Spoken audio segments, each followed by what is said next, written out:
예, 오늘 밤 브리핑 시간입니다. 홍혜진 기자 어서 오십시오. 네, 안녕하세요. 예, 요즘 아주 그 팬클럽이 생기고 있다고. 예. 처음 듣는 얘긴데요. 그 기자분인데 랩을 하시는 기자분이라고. 네, 제가 적성을 새롭게 발견하고 있습니다 요즘에. 예, 알겠습니다. 감사합니다. 네, 첫 번째 소식 보겠습니다. 네, 혹시 스카이캐슬이라는 드라마 보셨나요? 예, 봤습니다. 보셨어요? 네, 봤죠. 저도 진짜 재밌게 봤는데 최근에 엄청나게 화제의 끝에 종영을 했잖아요. 예, 맞습니다. 근데- 마지막에 모두 착해졌습니다. 그렇죠. 그래서 그거에 좀 실망하시는 분들이 좀 있었는데 그래야죠 사회가 좀. 뭐 차이가 있을 수 있습니다. 네, 이번엔 그 스카이캐슬과 관련된 좀 소식을 전해드리려고 해요. 네. 스카이캐슬이라는 드라마가 자신의 부와 지위를 대물림하기 위해서 수단과 방법을 가리지 않고 자녀를 명문대학교에 예. 입학시키려는 내용이었잖아요. 저희 뉴스타파에서는 이와 관련된 내용을 오늘 단독 보도를 했습니다. 네. 뉴스타파는 지난 수개월간 네. 가짜 학회라는 것을 좀 집중 취재를 했었습니다. 네. 그러니까 가짜 학회라는 것이 어떤 것이냐면요. 가짜괴. 예, 보통 진짜 학회는 정말 논문을 제대로 써가지고 이제 네. 발표를 하고 연구비도 나중에 받고 이런 것들을 말하는데요. 가짜 학회라면 어떠한 심사 과정도 없이 돈을 주면 학술 발표를 할 수 있는 기회를 주거나 논문을 투고를 시켜주고 논문을 실어주거나 하는 그런 사이비 학회나 학술 단체를 말합니다. 그러니까 경력이 남는군요. 그냥 경력만. 스펙이 남죠. 경력이 남죠. 네. 돈을 주면. 네. 근데 얼마 전 연구 실적을 부풀리거나 정보 지원 사업을 따내기 위해서 우리나라 교수들이 이런 가짜 학회에 무더기로 논문을 등록했다는 사실을 뉴스타파가 보도를 해서 사회적으로 문제가 됐고 정부가 조사를 좀 나섰습니다. 네. 그런데 이번에는요. 교수들이 문제가 아니고요. 우리나라 명문고등학교 학생들이 지난 수년간 각자 학술단체에 논문을 투고한 사실이 발견돼서 뉴스타파가 오늘 단독 보도를 한 내용입니다. 좀 자세히 말씀을 드리면요. 와셋과 오믹스, WRL, 그러니까 월드 리서치 라이브러리라는 이른바 가짜 학회에 논문을 제출한 고교생이 총 22명이 있었는데요. 이들의 출신 고교를 분석을 해봤더니 국제학교나 자율형 사립고, 특수목적고 등의 명문 고등학교로 좀 확인이 됐습니다. 이 학교들로 말할 것 같으면 연간 학비로만 수천만 원을 지불해야 하는 곳이기 때문에 어떻게 보면 소위 좀 돈이 좀 있는 그런 학생들이 논문을 투고했다 이렇게 볼 수가 있는 것이죠. 네, 뭐 부유한 가정의 아이들이라고 해서 다 나쁜 거 아니죠, 사실. 그럼요, 그죠? 네. 당연히. 근데 고등학생들이 왜 이런 논문을 제출하게 됐을까요? 저희도 그 부분 뉴스타파 취재진도 그 부분이 궁금을 해서 이 논문을 투고한 22명의 학생들에게 접촉을 좀 해봤는데 연락이 닿지는 않았고요. 그중에 어렵게 연락이 닿은 한 명에게 그 속사정을 좀 들어볼 수 있었습니다. 네. 들어보실까요?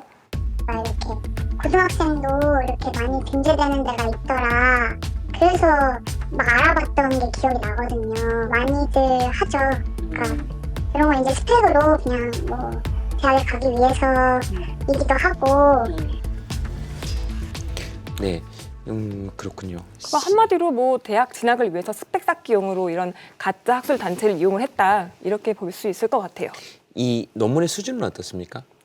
논문의 수준. 그러니까 네. 물론 논문 아무리 가짜 학술 단체에다 투고를 한 논문이라고 하더라도 논문이 너무 괜찮으면 뭐 미담이 될 수도 있겠죠. 오히려 학생들이 똑똑한 거니까요. 그러면은 근데 이 아이들이 이런 생각까지 했다고 보기에는 좀 그렇잖아요. 누가 알려주고 또 뭐 이렇게 했을 거 아닙니까? 네, 어른들도 쉽게 알 수 없는 이런 가짜 학술 단체를 아이들이 사실 네. 알기는 좀 어려웠을 것 같고요. 확인을 해봤더니 이런 점까지 사실 드라마랑 좀 똑같았습니다. 이 미성년의 어린 학생들을 가짜 학술 시장이라고 볼 수 있는데 이런 가짜 학술 시장의 세계로 끌어들인 사람들은 바로 이제 아이들과 가까운 어른들로 좀 확인이 됐습니다. 그러니까 무슨 수를 쓰서라도 내 아이가 명문대에 가야 한다 이런 마음을 갖고 있는 어른들의 욕망이 이 아이들을 이제 가짜 학술 단체로 보낸 건데요. 네. 이거에 대한 자세한 내용은 또 방금 보도가 된 뉴스타파 기사에서 확인하실 수가 있습니다. 예, 알겠습니다. 그거 보고 또 다음 주도 계속해서 이제 또 단독 보도 좀 기대해 보도록 하겠습니다. 뭐 좀 더 이제 많이 보시게 하기 위해서 살짝 예고를 드리면 다음 편에는 코디가 좀 등장을 합니다. 알겠습니다. 네, 좋습니다. 웃으면 안 되는데 사실은. 예, 다음 소식 보겠습니다. 예, 다음 소식은 5.18 민주화 운동과 관련된 소식입니다. 5.18 광주 민주화 운동에 대한 망언 논란이 일파만파 퍼지고 있습니다. 초반에는 해석의 자유라면서 이제 사과를 좀 하지 않았던 자유한국당 김병준 비대위원장은 오늘 완전히 다른 입장으로 공식 사과를 했습니다. 뭐 그 장면 함께 먼저 보실까요? 네. 역사 해석에서 있을 수 있는 견해의 차이 수준을 넘어서 이미 입증된 사실에 대한 허위 주장이 명백하였습니다. 우리 당이 당 강령의 제1의 사명으로 명시하고 있는 헌법적 가치와 법치주의 존중의 정신을 위배하는 것입니다. 우리 당 일부 의원들이 주최한 5.18 진상규명 공천 문제로 깊은 마음의 상처를 입은 5.18 생자 유가족과 광주 시민들께 당을 대표해서 진심으로 사과해야 할 말씀을 드립니다.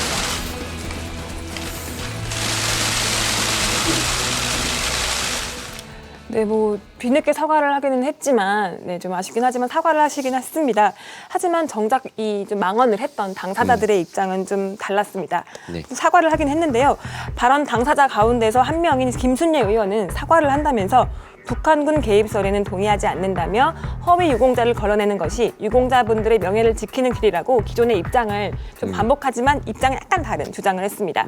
때문에 사과라기보다는 말바꾸기가 아니냐는 비판이 좀 이어졌습니다. 그리고 이종명 의원 역시 무리를 일으켜 송구하다는 입장을 밝히면서도 5.18과 관련해 북한군 개입에 대해 이념 논쟁이 아닌 승복력 있는 검증이 이뤄지고 의구심이 제기되고 있는 5.18 유공자 명단 공개가 즉각 이뤄지면 징계 제명이 아닌 스스로 국회의원직에서 물러나겠다라고 밝혔습니다. 네, 알겠습니다. 또 다른 당사자가 있잖아요. 네네. 김진태 의원은 어디로 갔습니까? 김진태 의원이 또 이제 광주로 갔습니다. 네, 김진태 의원은 오늘 광주에서 열린 자유한국당 간담회에 참석을 했는데요. 본인은 당당하다면서 이제 이슈를 정면 돌파하겠다는 의지를 좀 보였습니다. 영상 잠시 보시죠. 네.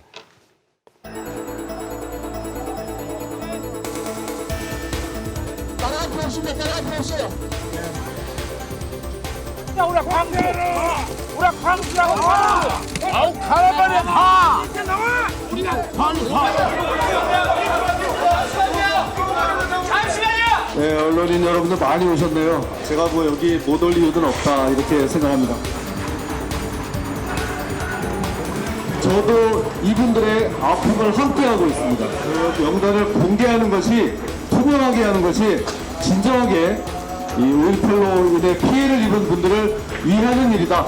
아니, 나를 들어봐야지.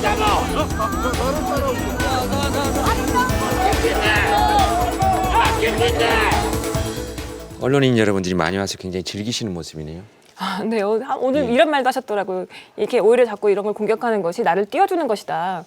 뭐 기분이 좋으신 것 같기도 하고. 네. 알겠습니다. 어떻게 진정성 있는 사과로 좀 보이시나요? 말할 가치가 없는 것들이 있어가지고요. 네. 그 자유한국당의 태도는 어떻게 좀 달라졌습니까? 지금 앞서 보신 것처럼 예. 사과를 하기는 했고요. 입장을 네. 좀 유감 표명을 하거나 하기는 했는데 국민들이 이게 진정성 있는 사과로 받아들이는 것 같지는 않아요. 예. 보통 사과라고 하면 미안해하고 뒤끝이 없어야지 사과로 좀 받아들이잖아요. 네. 근데 지금 사과는 미안해하지만 그런데 왜 말은 말이야 하면서 자기 변명을 또 하는 것 같거든요. 네. 기존의 입장을 이제 계속 번복하고 있으니까요. 예. 네. 홍인진 기자 그런 일 당해본 적 있죠? 네. 예. 뭐 살면서 한 번쯤은 또 당해보시는 표정이 거 딱 아닐까 그런 것 싶습니다. 같습니다. 네. 알겠습니다. 홍인진 기자 지금 기대하시는 분들 많으니까 다음 주 월요일 또 뵙겠습니다. 네, 감사합니다. 예, 고맙습니다. 예.